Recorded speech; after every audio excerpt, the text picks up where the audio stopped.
Di Golkar tahun 83 itu diperbantukan di sekretariat untuk menghadapi Musda.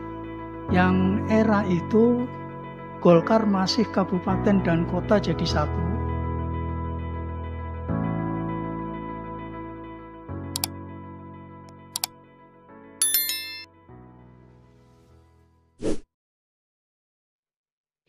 Assalamualaikum warahmatullahi wabarakatuh. Waalaikumsalam Apa kabar warahmatullahi sedulur wabarakatuh. Golkar Kabupaten Blitar?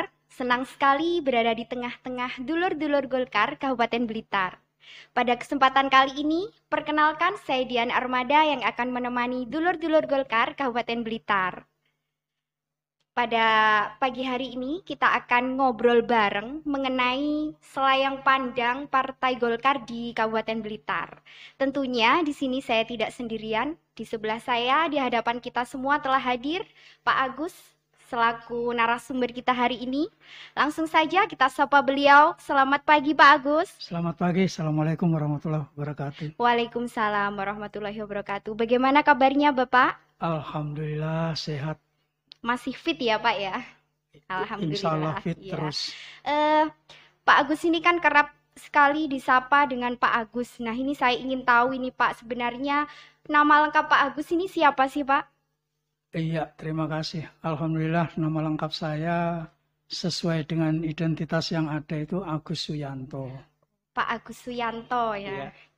Terus kalau Pak Agus sendiri tuh di Partai Golkar ini sebagai apa kedudukannya Pak? Di Partai Golkar, kebetulan saya sejak awal di sini sebagai sekretariat, staf sekretariat Partai Golkar. Dan beberapa periode pernah jadi pengurus juga di wakil sekretaris. Sekarang kembali kepada kesekretariatan.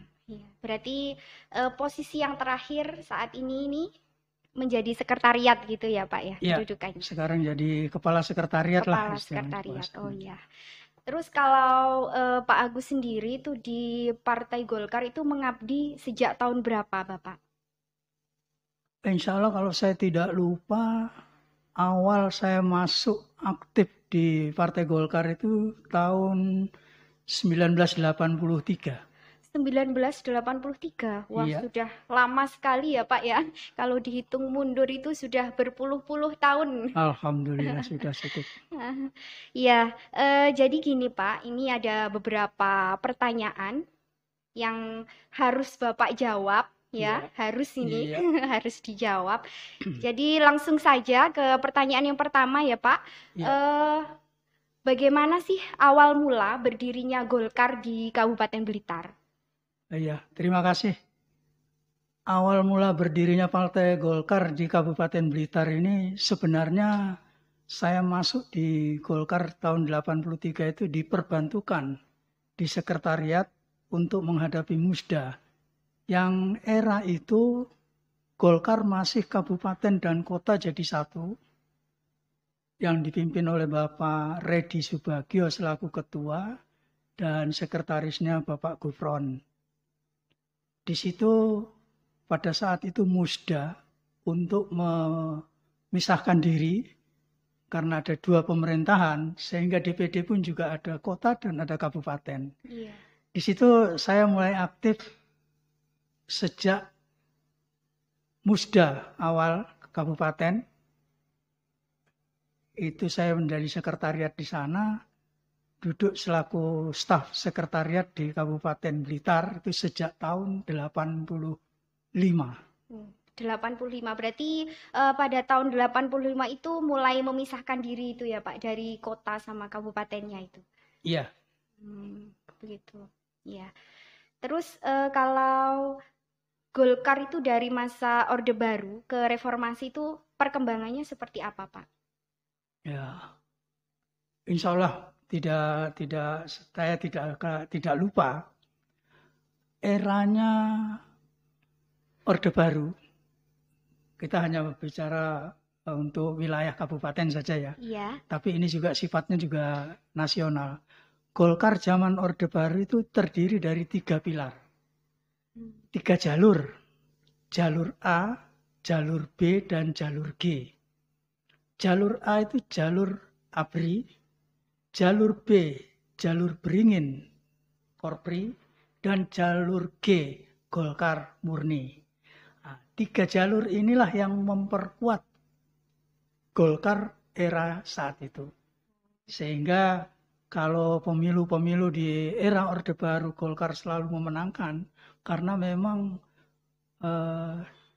didukung oleh 3 jalur ini.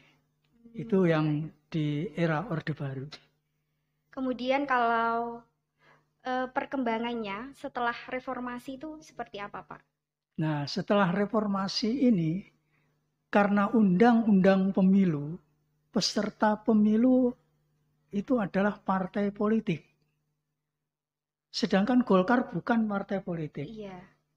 Sehingga untuk mengikuti undang-undang yang berlaku, karena Golkar juga harus ikut di dalam pemilu, maka Golkar merubah yang tadinya bukan partai politik menjadi partai politik. Sehingga berdirilah sejak reformasi itu Partai Golongan Karya. Jadi setelah reformasi ya, Pak? Setelah reformasi baru ada Partai Golongan Karya. Nah, setelah Partai Golongan Karya itu berdiri, kekuatan Partai Golkar, kekuatan Golkar yang tadinya 3 jalur, itu jalur A otomatis lepas, jalur B otomatis lepas, jadi yang masih tinggal adalah Golkar Murni. Golkar Murni. Karena sudah partai itu. Iya. Itu yang reformasi awal. Pada saat itu berarti kan ketuanya ada beda ya, Pak. Kalau Iya. sudah partai itu berarti ketuanya juga ada ketua yang pertama gitu. Ada. Nah, itu siapa, Pak, pada saat itu? Nah, ketua pertama sejak saya aktif di Golkar setelah Bapak Redi Subagio dan Pak Gufron selaku sekretaris waktu itu masih kabupaten kota. Setelah berpisah kabupaten sendiri, ketuanya almarhum Bapak Sunaryanto, sekretarisnya juga almarhum Bapak Sutadi Al-Yusuf. Itu ketua pertama. Kemudian berikut setelah itu Musda. Ketua yang kedua adalah Bapak Robo Esak Maijaho. Sekretarisnya masih Bapak Sutadi Al-Yusuf. Sekretarisnya. Ketua yang ketiga setelah Bapak Robo Esak Maijaho ini dipimpin oleh Bapak Haji Imam Hanafi. Haji Imam Hanafi, sekretarisnya Harun Mawardi. Setelah dari Pak Imam Hanafi, ini eranya Orde Baru. Sudah era Orde Baru. Era Orde Baru. Masuk ke Partai Golkar setelah reformasi, ketua pertamanya Dr. Andes Ekonomi Gianto, Haji Gianto MM. Itu ketua pertama Partai Golkar di Kabupaten Blitar. Setelah reformasi ya, iya, Partai setelah Golkar. reformasi. Beliau menjabat 1 periode, kemudian diganti dengan Bapak Kiai Haji Istamar Muhadi. Kiai Haji Istamar Muhadi dengan sekretarisnya adalah Setia Purwadi ST. Berikut setelah Bapak Kiai Haji Istamar Muhadi itu berpindah kepada Bapak Haji Karyono. Bapak Haji Karyono SH dengan sekretaris masih tetap Setia Purwadi. Setelah Bapak Haji Karyono itu periode berikutnya dipimpin oleh Bapak Edi Muflison Esos. Pak Edi yang kemarin itu ya, Pak? Ya, periode kemarin itu Pak Edi Muflison Esos. Ya. Musda yang baru terjadi tahun 2020 kemarin di bulan Agustus, September Agustus, itu terpilih Ibu Dr. Anda Ekonomi Suswati MMMH. Ketua yang sekarang. Ketua yang sekarang berarti... Yang untuk periode sekarang ini tahun 2021 sampai 2026. Nah, beliau ini terpilih sebagai ketua dengan sekretaris Bapak Haji Hari Margono Esos.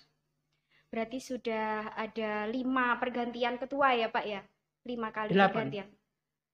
Yang setelah reformasi ini? Kalau setelah reformasi 5. 5 ya, 5. Berarti Bu Suswati ini termasuk ketua pertama yang perempuan ya Pak ya di Partai Golkar ini. Iya, betul. Oh iya. Gini Pak Agus ini kan sudah sangat lama sekali berada di Partai Golkar mengabdi di sini. Iya. Pasti tentunya ada suka dukanya berada di Partai Golkar sendiri. Nah, mungkin bisa sedikit Bapak ceritakan suka dukanya berada di Partai Golkar itu seperti apa, Pak? Iya, terima kasih. Kalau dikatakan suka dukanya, saya bisa bertahan sampai dengan 8 periode. Itu tentunya lebih banyak suka daripada duka. Iya. Duka saya adalah satu, bila mana staf ini tidak bekerja dengan maksimal.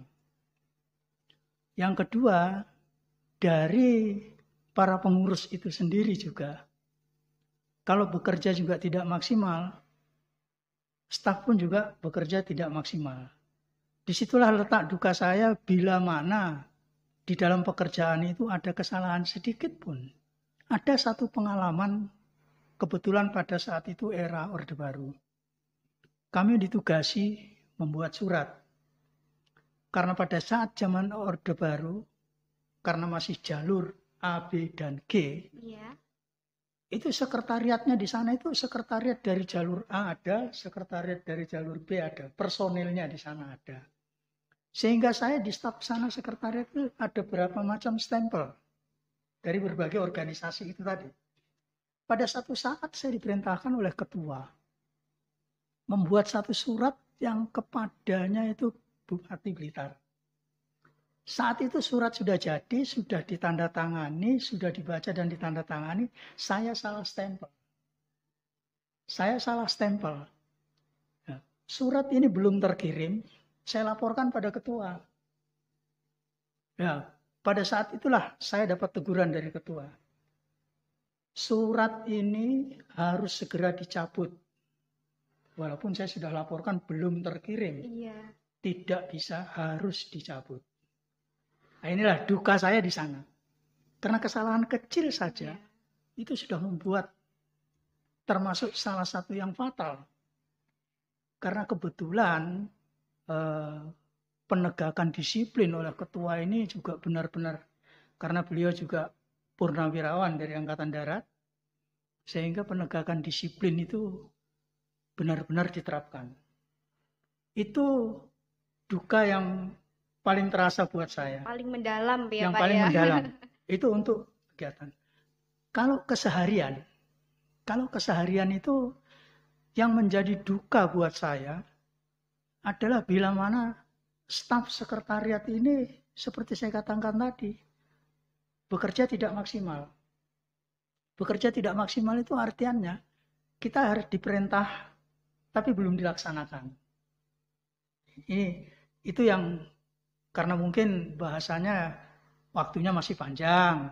Misalnya kita disuruh buat surat ini bisa dikirim besok. Nah, karena menganggap enteng, tinggal ditulis, kita masih manual dia pakai mesin ketik manual. Itu diketik besok aja. Nah, pada saat itu ketua tidak mau menandatangani.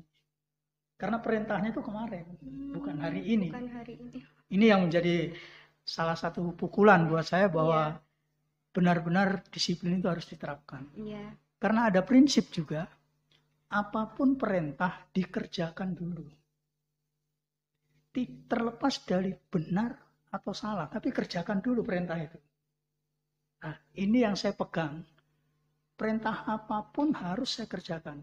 Benar atau salah, tapi dilaksanakan.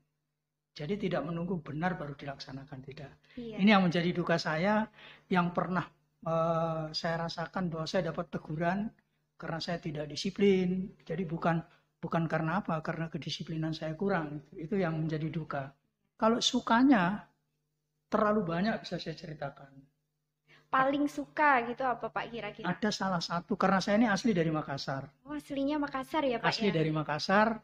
Pada saat itu orang tua saya sakit. Saya mau pulang ke Makassar, saya tidak punya biaya. Saat itu saya pamit sama ketua. Ternyata ketua memerintahkan kepada sekretaris untuk mengumpulkan anggota fraksi. Era itu anggota fraksi Partai Golkar dulu masih 18. Banyak sekali ya Pak ya. Partai Golkar, 18 orang anggota dewan. Itu dikumpulkan. Ini saya terharu kalau itu. Bagaimana caranya Agus bisa pulang dan balik lagi ke Blitar? Biaya anggota fraksi yang nanggung. Jangan sampai mengeluarkan uang 1 peser pun. Ini yang buat saya terharu. Nah itulah kalau saya bilang salah satu yang paling punya kesan. Itu. Yang paling terkesan ya Pak ya. Karena saya harus pulang, orang tua sakit, saya nggak bisa pulang, nggak punya dana, dan lain sebagainya. Akhirnya ya dengan kebijakan ketua era itu, almarhum Bapak Sunaryanto, mengumpulkan anggota fraksi ditugaskan untuk membiayai saya pulang ke Makassar sampai kembali lagi ke Blitar. Itu ya. Suka jadi, yang paling. Memang di Golkar ini memang sedulurannya itu sangat erat sekali ya Pak ya. Iya. Ini kan launching pertamanya MPO ya Pak ini. Ya. Mungkin ada sedikit pesan ataupun kesan Bapak atas peresmiannya ruang pengelolaan media ini seperti apa Pak? Iya, terima kasih.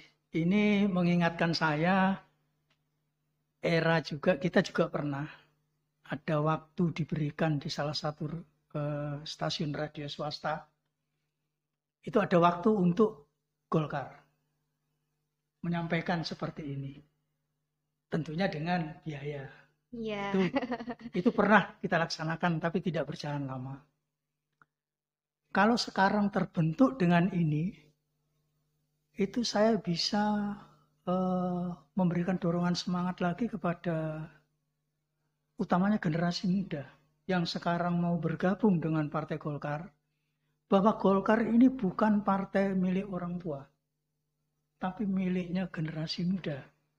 Ya, kami-kami yang sudah tua ini, kalau kita tidak wariskan kepada yang muda, kita masih ngotot mau bertahan, saya kira kita tidak akan berkembang. Ya, alhamdulillah kepengurusan DPD Partai Golkar yang sekarang, yang kelihatannya didominasi generasi muda, ini membanggakan saya.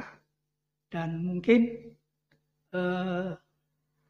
era, kalau kita juga tidak bisa seperti ini, Golkar akan ketinggalan.